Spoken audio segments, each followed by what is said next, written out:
السلام علیکم عزیز طلباء طالبات. سبق نمبر 16 خواتین کا احترام اور مقام. دوسروں کا حق غضب کرنا کیسا فعل ہے؟ بہت مذموم فعل ہے، یعنی کہ یہ خدا کے ہاں بھی ناپسندیدہ کام ہے. گھر کے کاموں میں والدین کی مدد کرنی چاہیے یا نہیں؟ جی ہاں، بالکل گھر کے کاموں میں ماں باپ کی مدد کرنی چاہیے. اللہ تعالیٰ سب سے زیادہ رحم دل ہے، جنت ماؤں کے قدموں کے نیچے ہے. سب خواتین کا احترام و مقام میں بتایا گیا ہے کہ اسلام سے پہلے خواتین کی کیا حالت تھی اور اسلام آنے پر جو ہے وہ اسلام نے خواتین کو کیا مقام اور مرتبہ عطا کیا. آئیں اب اس سبق کی پڑھائی کر لیتے ہیں اور مشکل الفاظ کے معنی دیکھ لیتے ہیں. خواتین کا احترام اور مقام. خاص الفاظ ہیں جی. حقوق، حق کی جمع ہے، مطلب ہے فرائض، مذکر ہے گرامر کی روح سے. حدود، حد کی جمع ہے اور اس کا مطلب ہے جی کنارے، سرحد، اور گرامر کی روح سے یہ مؤنث ہے. فلک آسمان، گرامر کی روح سے مذکر ہے. حیثیت، بساط، قدرت، مؤنث ہے یہ گرامر کی روح سے. نفقہ، گزارا، کفالت، بال بچوں کا خرچ، گرامر کی روح سے اس میں مذکر ہے. اللہ تعالیٰ نے انسان کو اشرف المخلوقات بنا کر زمین پر اتارا. اشرف المخلوقات ساری مخلوق سے بزرگ و برتر، آدمی، انسان. مردوں اور خواتین کے الگ الگ حقوق و فرائض اور ذمہ داریاں متعین کی. حقوق حق کی جمع ہے، فرائض فرض کی جمع ہے، درمیان میں واو ہے. حقوق و فرائض تو یہ جو ہے وہ مرکب عطفی ہے. متعین مقرر کیا ہوا، طے شدہ. انسان نے اکثر ان حدود و قیود کی پرواہ نہیں کی. حدود حد کی جمع ہے، قیود قید کی جمع ہے اور یہ بھی درمیان میں واو ہے تو مرکب عطفی ہے. اور خواتین کے ساتھ ناروا سلوک روا رکھا. ناروا ظالمانہ سلوک، روا رکھا جائز رکھا، منظور کیا. اگر ہم آغاز اسلام کے وقت سرزمین حجاز پر عربوں کی حالت زار کا جائزہ لیں. سرزمین حجاز، حجاز کی سرزمین، حالت زار بری حالت، تو یہ بات روز روشن کی طرح یہ ہو جاتی ہے کہ اس دور جہالت میں عورتوں کے کوئی حقوق نہ تھے. روز روشن قیامت کا دن ظاہر. بیٹی کی پیدائش پر بجائے خوشی منانے کے سوگ کا سا سما ہوتا تھا. سوگ کا سما ہونا، ماتم کا ماحول ہونا، غم کا ماحول ہونا. بعض مقامات پر تو بیٹی کو زندہ درگور کر دیا جاتا تھا. درگور کرنا، قبر میں ڈالنا، دفن کر دینا. عورت کو کسی بھی حیثیت میں عزت کی زندگی نصیب نہ ہوتی تھی.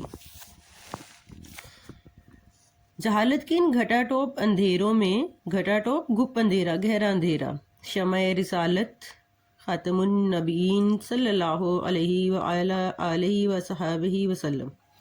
شمع رسالت وہ ذات جس نے دین کی روشنی پہنچائی. مراد آپ صلی اللہ علیہ وسلم کی ذات اقدس ہے. یہ کنایا کے طور پر استعمال ہوا ہے. کی روشنی چمکی اور پورے عرب کو منور کر گئی، روشن کر گئی. رسول پاک خاتم النبیین صلی اللہ علیہ وآلہ وصحبہ وسلم کا تعلق عرب کی سرزمین سے تھا اور اپنے ہم وطنوں کی ان عادات سے، عادات جمع ہے عادت کی، بخوبی واقف تھے، بخوبی اچھی طرح. آپ خاتم النبیین صلی اللہ علیہ وآلہ وسلم نے عربوں کو عورتوں کے مقام و مرتبے سے آگاہ کرنا شروع کیا. رفتہ رفتہ ظاہر ہے یہ دو بار ایک ہی لفظ کو جو ہے وہ دہرایا گیا ہے تو یہ تکرار لفظی ہے. عربوں کا ذہن بدلنے لگا اور اسلام کی روشنی ان کے خیالات کو بدلنے لگی. آپ خاتم النبیین صلی اللہ علیہ وآلہ وسلم نے اپنی پیاری بیٹی کو مثال بنا کر اہل عرب کی تربیت کی. اللہ کے پیارے رسول خاتم النبیین صلی اللہ علیہ وآلہ وسلم نے حضرت فاطمہ زہرا رضی اللہ عنہا کی پرورش جس پیار اور شفقت سے کی وہ مثالی ہے. حضرت فاطمہ زہرا رضی اللہ عنہا جب تشریف لاتی تو آپ خاتم النبیین صلی اللہ علیہ وآلہ وصحبہ وسلم ان کے استقبال کے لیے کھڑے ہو جاتے اور انہیں اپنی جگہ پر بٹھاتے. اس طرح آپ خاتم النبیین صلی اللہ علیہ وآلہ وصحبہ وسلم نے امہات المومنین رضی اللہ عنہن، امہات المومنین مومنوں کی مائیں، کو جس عزت و تکریم سے نوازا وہ بھی رہتی دنیا تک نمونہ ہے۔ تکریم عزت کو کہتے ہیں۔ آپ خاتم النبیین صلی اللہ علیہ وآلہ وصحبہ وسلم، آپ خاتم النبیین صلی اللہ علیہ وآلہ وصحبہ وسلم نے بیٹی کو خاندان کے لیے باعث رحمت قرار دیا اور اسے روز قیامت اپنے والدین کے لیے باعث شفاعت قرار دیا۔ شفاعت گناہوں کی معافی، سفارش۔ حدیث پاک ہے، جس کسی کی لڑکی ہو پھر وہ اسے زندہ درگور نہ کرے، نہ اس کی توہین کرے اور نہ لڑکے کو اس پر ترجیح دے، یعنی کہ فوقیت برتری دے، اللہ تعالیٰ اسے جنت میں داخل کرے گا۔ اسی طرح ایک اور حدیث میں حضور خاتم النبیین صلی اللہ علیہ وآلہ وصحبہ وسلم نے 2 انگلیاں جوڑ کر اشارہ فرمایا، جس نے 2 بیٹیوں کی پرورش کی، وہ اور میں ایک ساتھ ان 2 انگلیوں کی طرح جنت میں داخل ہوں گے۔ سنن ترمذی میں 1914 ہے۔ جی، اسلام نے ماں کو جو مقام عطا کیا سبھی اس سے واقف ہیں۔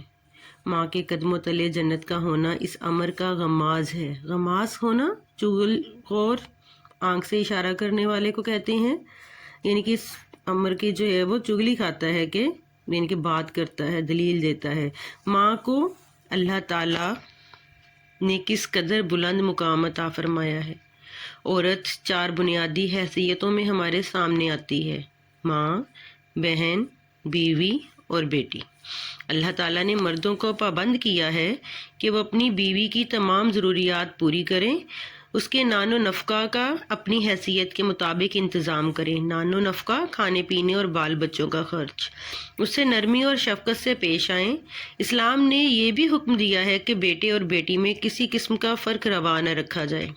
اسلام نے عورت کو ہر رخ میں عزت و احترام کے قابل ٹھہرایا۔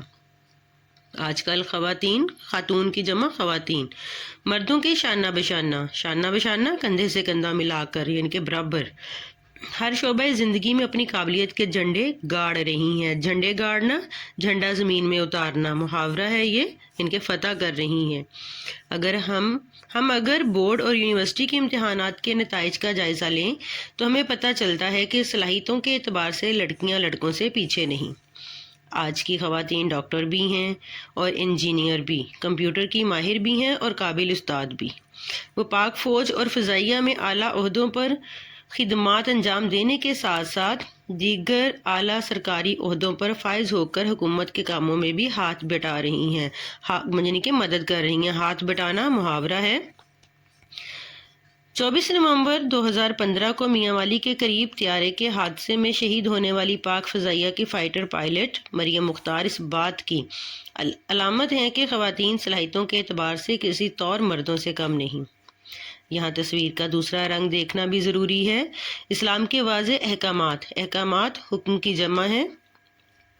حکم، احکام، احکامات، یہ بلکہ جمع الجمع ہے۔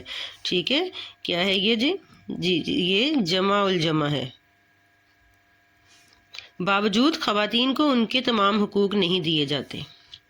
بعض اوقات باپ کی وراثت میں بیٹیوں کو حصہ نہیں دیا جاتا، وراثت، ورثہ، میراث ترکہ، یا زبردستی ان کو بیٹے کے حق سے دستبردار ہونے کو کہا جاتا ہے۔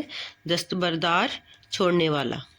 کچھ لوگ اپنی بیٹیوں کی شادی اس وجہ سے نہیں کرتے کہ انہیں اپنی زمین میں سے حصہ نہ دینا پڑ جائے۔ ایسی روایات کو فوراً بدلنے اور خواتین کے حقوق کے حوالے سے معاشرے میں آگاہی اور شعور پیدا کرنا بہت ضروری ہے۔ آگاہی، واقفیت، علم، خبر کو کہتے ہیں۔ جی، حکومت کے ساتھ ساتھ کچھ فلاحی تنظیمیں خواتین کو ان کے جائز حق دلانے کے لیے کوشاں ہیں۔ فلاحی تنظیمیں، نیکی بھلائی کا کام کرنے والے ادارے۔ آہستہ آہستہ ایسے قوانین کو تبدیل کیا جا رہا ہے جو خواتین کو ان کے حقوق سے محروم کرتے ہیں۔ ان کوششوں کے علاوہ ہمیں اپنے اپنے خیالات اور سوچ میں بھی تبدیلی لانی چاہیے اور فرائض کو بہتر طور پر ادا کرنا چاہیے۔ فرائض فرض کی جمع ہے، ٹھیک ہے جی۔